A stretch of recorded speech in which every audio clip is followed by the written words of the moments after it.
Hello, MCU fans! Today we're going to break down all the big reveals from Secret Invasion episode number 2. Now, there will obviously be a ton of spoilers, so make sure you've seen the episode first. But assuming you have, then let's dive right in and see what we can find out. So I'm going to start with just a brief timeline update because there was one kind of timeline clue in this episode. Remember, we left off saying that it's in November of 2026 from the last video, and that while it's not on the Disney Plus timeline yet, I think Guardians of the Galaxy is going to show up here around April timeframe of 2026. And so what was so weird was that Secret Invasion is so late in the timeline. I don't think anybody was expecting it to be November of 2026. However, in the episode, Talos says to Fury that you have been on the space station for years. And that's interesting because remember, Fury went up to the space station after he returned from the blip, because he was blipped. They confirmed that last episode. And then he went up to work on Saber. So he's been up there for years. Well, that kind of implies at least 3 years, right? That this is late in the timeline. So that was a real surprise. Did not expect that, but yet another hint that it is indeed later in the timeline. So also I have the circuit board diagram, and I did get one comment where people said, hey, you don't have a line connecting Far From Home with Talos with Secret Invasion. So there we go. That was a tricky line to get it down there. And boy, anybody that thinks Phase 4 is not interconnected just isn't looking at all this, because there are so many connections, and we're going to get even more as we go into Phase 5. Speaking of Phase 5, everything from 2026, I'm now going to move on to a new slide because there's way too much. So now this will just be Phase 4, and now we have Phase 5, which, interestingly enough, everything in Phase 5 is in 2026. I did not see that coming. I hope the Marvels fits. Unless it's in December, it's probably going to be all the way into 2027. And who knows where Echo will land. So, yeah, crazy. Anyway, I do have this out on the Google Drive if you want to download a copy of it, and I'll have a pinned comment with a link to it. All right, so the opening theme, once again, has been drastically shortened. I really like that. Save the long one for the movies, and I like the short one for the shows. And then once again, we saw the AI simulated artwork, which led to lots of discussion last week. Maybe more discussion about the AI artwork than the episode itself. But I thought one of the most interesting things people said was it's not that they have an issue with AI-generated art per se, because there are still human beings doing it. There's a whole vendor shop that has to put it all together and come up with the algorithms and write the programs, etc. The issue is it bases the AI art on original artwork pieces that are loaded into the computer model. Well, if those original pieces of artwork are not either credited by the author as well as compensated by artist, as well as the artist should be compensated. So you shouldn't be allowed to just grab stuff off the internet that is not public domain and shove it into the AI generator. That's going to be interesting to see how regulation around plagiarism comes into play. I thought those comments were really good. But anyway, if you have any more comments about it, you can leave it with the video. But I think for the most part, this was good because Marvel ended up creating a very big discussion about the role of AI in more than just writing, now also in art. So very interesting. All right, so episode opens with a brief recap of Captain Marvel in 1995, which we didn't really learn anything new, so I'm not going to go over that. But then it jumps to a flashback in 1997, and we learn a lot of new and interesting things in that. So we meet Vara, who we will later find out that is Nick Fury's future wife. So hold on to that thought. But we meet Vara and Gravik. And of course, this is a young Gravik, but then Skrulls have a longer lifespan, so he's not necessarily young in that regard. But we learn that Gravik is an orphan as a result of the Kree-Skrull War. Vara is basically introducing Gravik to Fury and saying, his parents were killed in a last stand against the Kree. So this eliminates the rumor that and theory that potentially Gravik was Fury's son, so we know that he's not. However, because Vara, we will see in just a second, is his wife, if Vara was maybe Gravik's mom or maybe not original mom, but like orphaned mom, like she kind of took him in, then maybe Fury took Gravik in as well and kind of tried to mentor him, and that's why there's such a tension between the two of them. Neither one wants to kill each other because they've had chances, both of them, but they don't mind doing a little emotional manipulation, or a lot, obviously, in killing Hill last episode. So, yeah, very interesting. Their dynamic is going to keep unpacking as we go through the episodes. So, yeah, we do learn that Vara, from that opening scene, is Priscilla, Fury's Skrull wife. And it is interesting, when the scene starts, she's in Skrull form, but by the time Fury arrives, she is back in human form. So it has left people wondering if there's something going on there. So hold that thought for just a second, because I do want to at least mention that we did learn that Fury had a wife in Winter Soldier, but if you're like me, you just thought he was lying and making up a funny story. No, he actually had a wife, and maybe she did kick him out. But so this is not new territory that he's married. But isn't it interesting that she turns from Skrull form back to human form before he walks in the room? So it's led to some questions of, does he know he married a Skrull? Well, the director really doesn't want to tell us. He's playing with us. And notice he has two quotes there. He says, in the script, he knows. When we shot it, it was interesting that maybe he didn't know. We ultimately edited it in a way that made people feel like, I wonder if he knows or not. So it isn't just a feeling. This was intentional. And then his second quote, he says, I can't tease anything forward about his wife. The conversation in the lobby after the premiere the other night was, does he know she's a Skrull or does he not? And I think it either way works. Interesting. Let me know your theories. Do you think he knows his wife is a Skrull? I think so. I can't imagine he doesn't know. But nonetheless, interesting if he really doesn't. You know, that they changed the script kind of by filming it to make it ambiguous. Wild.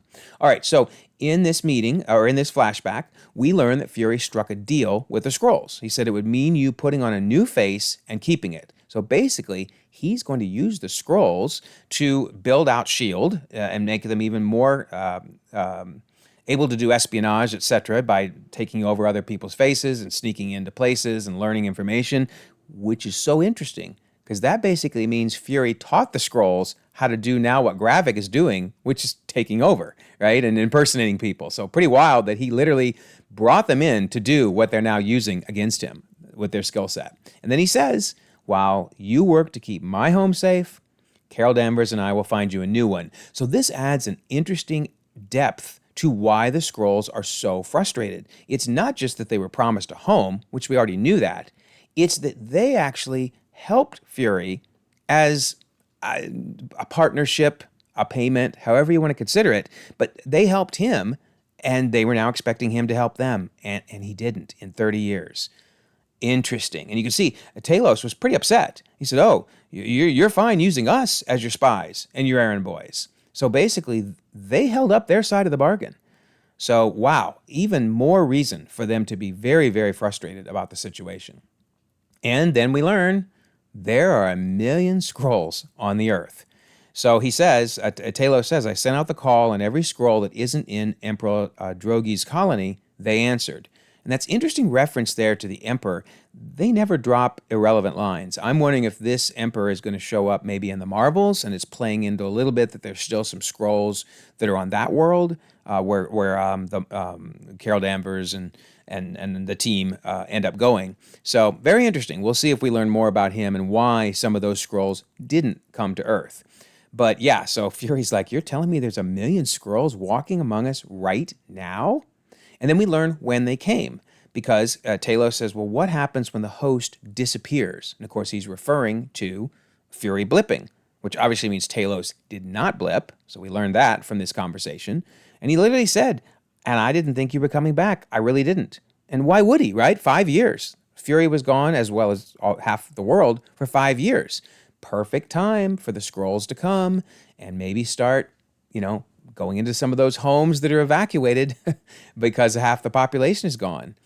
Very, very interesting. So I hope we get some more flashbacks and learn even more about how this all played out. But yeah, seems pretty clear that they all came during the blip.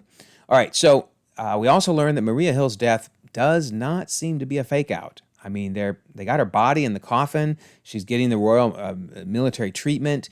We meet her mom, which was a really emotional scene. And she kind of says what we all are thinking. Look, I don't know what Maria died for out there, because a lot of people were like, I can't believe they killed her. But whatever it was, don't let it be for nothing. Because, yeah, I think we all kind of felt like, well, that was a waste. I mean, it's not a waste because it really raised the stakes. It showed how much Gravik hates Fury. But more like, wow, we lost a character we've known for 11 years in the MCU, since Avengers back in 2012. Oh, my goodness, how is this possible? So, yeah, I thought this was great. It's almost like her speaking on behalf of the fans, saying, or her mom saying, do not let this be for nothing. Love it. Love it. All right, so we also learned that the Skrull Council are using some very powerful shells. Again, using the skills that Fury taught them. They're like, fine, you won't find us a new home, and we've been helping you. Well, now we're going to use those skills against you. So we learned that the UK Prime Minister is a Skrull, that the NATO Secretary General is a Skrull, that Shooter McGavin from Happy Gilmore is a Skrull. No, but he's running FXN News, basically like Fox News. So a very important news anchor is a Skrull. And of course, these three get the most attention. There's other members on the council, but those three clearly are going to be continuing to play an important role as things continue on. Then, interestingly, one of the Skrulls does not agree with what's going on and how Gravik, did what he did in Moscow, and she wants to leave. And Gravik lets her leave, which was shocking at first. But when she calls Talos to try to get a meeting set up between Gravik and Talos, it's probably a trap. I mean, everything Gravik does is with intent. We saw him kill some of his own people later in the episode. So, yeah, he let her leave for a reason. So I suspect this is going to be a trap. All right, so it really appears the Avengers truly are not a group anymore, because they mention what happens if the Avengers return, meaning they're not around. And again, this is November of 2026. That means for 3 solid years, there has not been an active Avengers team. Wild. Now, this makes sense because in Far From Home, Talos said, everybody keeps asking where the Avengers are. And we saw in the end credits of Shang-Chi that they are meeting informally with the Zoom call there. So it's not that the heroes aren't all chatting with each other and sharing things, but I guess they just don't think there's a threat that they need to be together for, and they're going to regret that. And we do know that in Captain America 4, Sam Wilson will be trying to recruit a team back, getting people back together. So that's going to be interesting to see what happens there. But yeah, there is simply not a team. Wild. But Gravik has a plan if they do return. And we learn about that plan in this episode. There have been a lot of theories that this is what was going to be happening, and sure enough, he seems to be creating a DNA splicing device that will allow the Skrulls to get DNA from other individuals, other creatures, in most cases, that they can sim. And in fact, notice when Gaia is looking on the computer in the upper left there, it says Harvest DNA Samples Sim Compatible Database. So basically saying these are things that our body would be able to sim if we had the DNA. So we see Groot, the Frost Beast, Colobsidian, and Extremis. So pretty wild. So let's look at where they got each of these different DNA samples. Probably they got Groot's from leftover parts of him. That just sounds weird, but nonetheless, tree parts after Infinity War's battle, because it said they recovered all of these from Earth. So they got his from that battle. I love this callback to the Frost Beast from Thor the Dark World. Marvel continues to make Thor the Dark World have relevance, right? It ended up having a ton of relevance in Endgame, and now this crazy Frost Beast that, remember, gets brought to Earth during the Convergence when everything was going nuts and everybody was ending up on different planets. The Frost Beast ended up on Earth, and they finally pay off the end credit scene, the post-credit scene that was more of a joke of that creature running around, and you're like, is somebody going to do something? That's not good. That thing shouldn't be running around. Well, appears Damage Control probably got a hold of it, put it down, killed it, and now has the DNA samples. Reason I say Damage Control is a trailer showed that Colobsidian's specimen was in a package from the Department of Damage Control. So this keeps going back to this idea that someone in Damage Control, maybe multiple someones, are Skrulls and are working with Gravik. So wild. And then, of course, they got his arm because, if you remember in Infinity War, he was reaching through a portal and he got his arm sliced off, and that they got a hold of it. So you got Colobsidian's arm, and then Extremis. I'm assuming they probably just got that somehow from Tony Stark's database, or maybe from one of the bodies of the Extremis folks. So yeah. We see in the trailer coming up that Gravik is going to have that Groot arm. Now, we know why that looks like Groot's arm, because he's going to be spliced. So the real question is, will Gravik get all of the powers, or will they spread it over several of the Skrulls? Or, are they going to build basically the MCU's Super Skrull? So if you look at the 4 different things, they definitely replicate at least three of the Fantastic Fours. You know, Groot being the stretching ability from Mr. Fantastic, the Collapsidian's arm giving him the strength of the Beast, and Extremis the fire of the Human Torch. They're seemingly saying, okay, for Invisible Woman, the Frost Beast, ice, you know, kind of is, I guess, invisible. I don't know. They're basically saying we're not going to have invisibility, but that's fine. Or maybe we will. Maybe they get ghost DNA or something, and we do end up getting invisibility.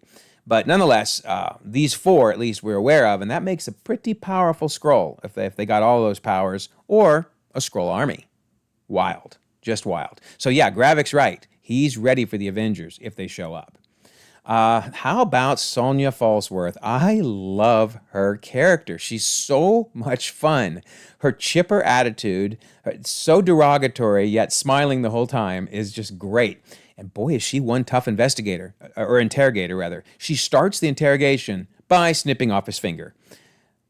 Wow. Now, what that tells me is the Punisher has got to be smiling, right? John Barenthal's got to be smiling, going, okay, if you guys can do that type of stuff, I'm glad I'm coming back. Because there's been this fear, can we really bring in Daredevil and Punisher and some of the more mature content and do some of the things that Marvel doesn't normally do?